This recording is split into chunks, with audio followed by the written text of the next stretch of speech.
Boa tarde. Meu nome é Marcos Gabriel da Silva Almeida. Sou estudante de Letras Português e Espanhol pela Universidade Federal do Maranhão e sou aluno da disciplina de Português como Língua Estrangeira, com o professor César. Então, o primeiro texto, que é chamado O Ensino de Português, Língua Estrangeira no Brasil, Ontem e Hoje, ele tenta fazer um apanhado histórico de como foi o processo do português como língua estrangeira. Então, como o português ele é visto como uma língua estrangeira e não uma língua nativa, porque as línguas nativas eram as línguas originárias do território brasileiro daquela época, como Tupi-Guarani e muitas outras línguas indígenas.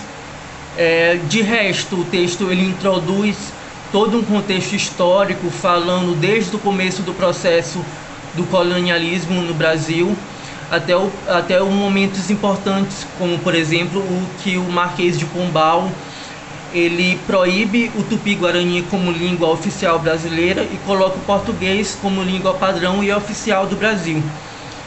Então, nesse artigo, ela trata também da PLE, que é a chamada Português como Língua Estrangeira, que é uma sigla que existe várias outras, como por exemplo PLH, PLA, PLAC, todas com esse objetivo de falar sobre português como língua estrangeira. Mas ao meu ver, a sigla que mais me parece correta e adequada é de fato a PLE, que é Português como Língua Estrangeira, e me parece ser a sigla mais adequada para o nosso caso. A gente pode pensar como uma língua, o português como uma língua que foi adotada, ou seja, ela não é a princípio uma língua nossa, é uma língua estrangeira. O autor ele faz muitos apanhados históricos, mas eu imagino que seja como a grade de línguas foi mudando através do tempo, foi se moldando através do tempo. Então o texto ele tem esse aspecto de querer recuperar essa história que é muito complexa e contraditória, que é o do ensino das línguas estrangeiras a partir de um processo linear. E o texto, ele, em geral, ele nos ajuda a refletir sobre o momento presente e sobre quais são as nossas dificuldades hoje para ensinar o português como num contexto de língua estrangeira. Em seguida, o texto ele admite o português como língua transnacional, que é uma língua falada em diferentes países. Além do Brasil, o português é falado na Angola, no Moçambique, em Portugal, no Guiné-Bissau, em alguns outros países. Então, são muitos países. E o texto, no fim, faz esse apanhado histórico do presente e dos processos que a língua portuguesa passou como língua estrangeira, evidenciando seus altos e baixos. O texto 2, ele se chama Revel na Escola, Português como Língua Adicional. O que eu posso compreender desse texto, que eu consegui captar, é que a popularidade do Brasil atualmente ela vem crescendo, devendo isso ao cenário mundial, à economia, à Copa do Mundo, aos Jogos Olímpicos. Tudo isso estão fazendo com que a língua portuguesa ela seja mais conhecida e que as pessoas venham para o país. Então a língua ela está sendo disseminada por todos os continentes e podemos nos perguntar o que tem acontecido de fato com o aprendizado de português como língua estrangeira. Para responder esse questionamento, a gente pode primeiro nos atentar a duas diferentes realidades, que é a realidade de quem vem para o Brasil e aprende a língua imerso na cultura local e a realidade de quem aprende a língua em outro país. Segundo algumas teorias interacionistas de linguagem, o aprendizado de línguas ele se dá de melhor forma quando o aprendiz ele tem acesso a um ambiente que proporcione a interação com falantes nativos porque dessa forma os falantes da língua portuguesa eles podem então se adaptar às informações até que o aprendiz a compreenda. Então o convívio com falantes nativos de língua portuguesa é um fator que afeta diretamente o aprendizado da língua. Os nativos eles vêm aqui e podem se utilizar de vários artifícios para a comunicação, como falar de forma mais devagar, reformular o que foi dito, usar mímica, entre outras opções que ajudam a manter uma conversa com as pessoas estrangeiras. O texto 3, ele nos fala sobre as especificidades do ensino da PLE no Brasil. Então, antes de se apresentar na frente de toda a turma, o professor deve ter alguns cuidados, como por exemplo, o preparo de suas aulas.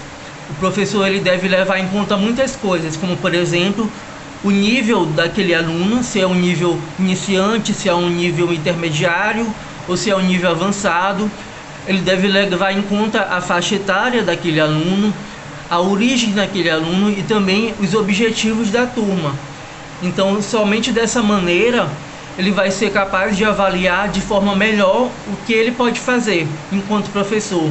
Ou seja, o programa a ser elaborado, o conteúdo, a duração dos estudos. Então, tudo isso ele precisa pensar. Ele precisa pensar também na duração da aula, nos materiais de apoio, como por exemplo o retroprojetor, o quadro negro, jogos, tudo que ele vai se utilizar para ensinar. E as condições humanas, como por exemplo o número de alunos, ou se existe algum aluno que requer uma atenção especial, como alunos surdos ou com algum espectro autista. Então, os níveis dentro da turma são muito diferentes, podem ser muito diferentes entre as turmas de PLE e são muito variáveis. Então, é por isso que muitos professores eles avaliam o nível dos alunos usando o teste de conhecimento no início da primeira aula. E há várias razões para eles fazerem isso, como por exemplo, alguns professores não conhecem os seus alunos, a turma é muito dispersa e heterogênea, ele também precisa saber quais são as habilidades reais dos alunos, e é graças a essa avaliação que o professor ele vai poder elaborar o seu programa para que os alunos possam progredir ao longo do ano. Para muitos estudantes, progredir na aprendizagem do português é um processo muito longo e difícil. Então, o progresso realmente às vezes é muito lento e é desanimador ver que não estamos progredindo como a gente gostaria, ou pior, que estamos regredindo. Então, o professor ele tem esse papel de estar lá para apoiar cada aluno nessa progressão. E é de fato uma progressão que é personalizada e muito particular. Cada aluno ele é um acompanhado individualmente de características. Então a progressão de cada aluno está muito ligada ao aspecto psicológico, também ao aspecto sociocultural, que é o mais profundo. Então é a atitude ou comportamento do aprendiz de acordo com seus ritos, com suas crenças, seus costumes, suas culturas de origem, como por exemplo o processo de interculturalidade do Brasil. Então a gente pode definir a partir daí que existem muitas diferenças sociais que variam de cultura para outra. E muitos aspectos devem ser pensados, como por exemplo o aspecto pessoal, que é em relação ao passado, à experiência, ao conhecimento individual dos alunos. Também a gente pode se referir à motivação e às expectativas do aluno, construindo assim uma espécie de perfil psicológico do aluno. E temos também o aspecto situacional, que é o contexto da turma e das aulas, como podem influenciar no ensino da língua portuguesa. Em síntese, a gente pode concluir que o curso da PLE é dado principalmente em português e prioriza uma abordagem que seja comunicativa na maioria dos casos.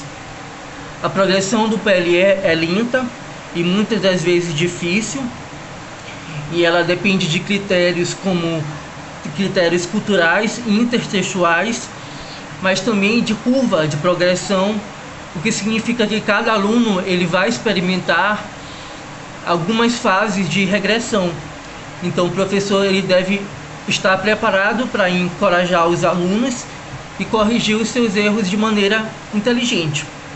Então podemos concluir que ensinar a língua portuguesa a alunos de diferentes idiomas e culturas é uma tarefa que não é muito simples e pode ser bem diferente de ensinar português para os próprios brasileiros, no ensino fundamental e no ensino médio. Então trata de ensinar uma língua que o aluno se integre mais rapidamente ao país. Então não se trata de uma aula de alfabetização em que os alunos já falam uma língua, e tampouco é um curso de inglês universitário. Então devemos estar atentos para todas essas especificidades do ensino da língua portuguesa para estrangeiros. Então é isso, espero que tenha gostado e até a próxima.